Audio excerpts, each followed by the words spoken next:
Okay, so this week we tested out to see if people would actually use our app.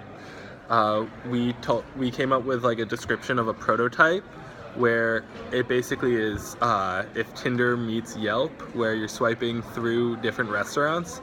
And then we went around the Bechdel library to see if people would use this kind of app.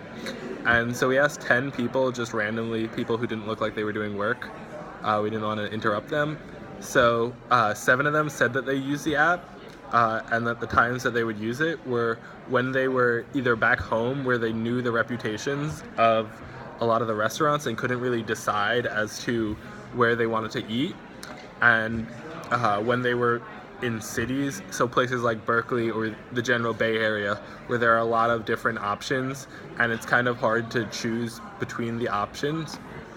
Um, 2 people said they wouldn't use the app, where they didn't like they thought they generally felt like there was a certain place that they eat very often, and or they cook a lot, so that was not really exactly our target demographic.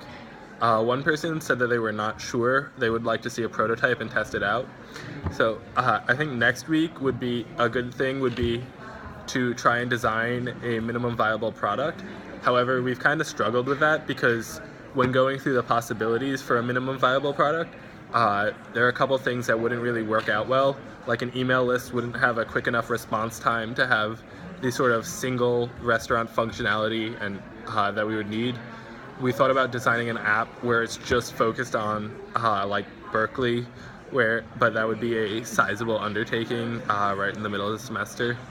That would and then so we're going to try and figure out what we want to do and how we're going to go about just creating the minimum viable product by next week. Thank you.